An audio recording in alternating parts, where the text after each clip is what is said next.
Medusa had eyes like fangs and skin as soft as snake scales. Beaded her hair heavy with danger long before she ever felt the storm of Poseidon's sea-soaked hands, was always too much venom, too much going her own way. In a time when adventures were made for men, she scorned the roles they set for her. Of course, they had to make her monster. She was my favorite daughter. Athena called me her daughter, said I didn't have the golden veins of the gods, but had more holy in my heights than the whole of Mount Olympus. Her hands wove me into more miracles than any heavenly hero. The other priestesses called her the goddess, the virgin, Pallas, Athena. The highest title I could give her was mother. Poseidon tried to tear me apart, but he could not unravel Athena's tapestry. As he forced himself into my sacred, I remembered that I held in my spine more power than all the tides combined. I have known the gods for eons.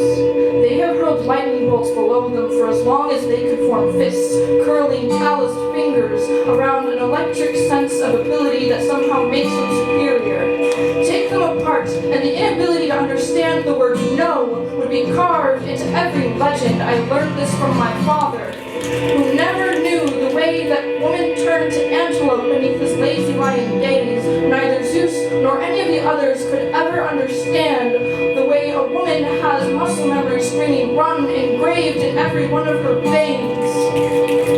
I have known men for years. They have hurled words at me like hail, like I am some small mouse who will shrink from their falling. When I am not a rodent, I am viper. My silence is not assent to their discordant ideas of truth. Take them apart, and the inability to understand the word no would be carved into every bone. Every woman learns this young, and holds this knowledge trembling in her veins throughout her life. But I refuse to rise. I just forgot that the ocean likes to rise to meet its challengers. Poseidon's hands were too much tied, and I could not pluck my daughter from drowning. I could not hold her head above the water. I could not push air into her lungs. My hands and armor were no match for Poseidon's brine brush storms. I'm sorry. I am Athena's daughter. I thought I was strong enough. I carved my chin from marble. I chiseled myself statue and didn't check for cracks. I didn't realize the sea specializes in undoing. I didn't realize that I could be crushed by the currents. I thought I was strong enough.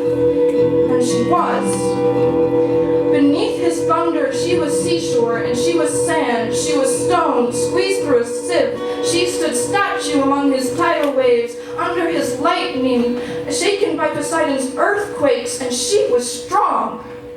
When he was done with me, I was still marble. I was still concrete.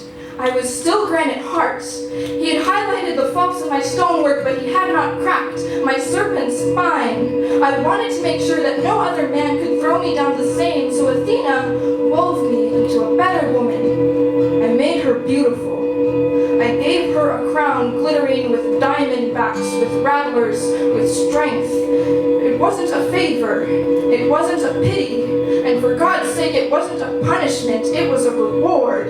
For surviving with my flames intact, I will show men what stone is and watch them crack. They saw her beauty and called her monster.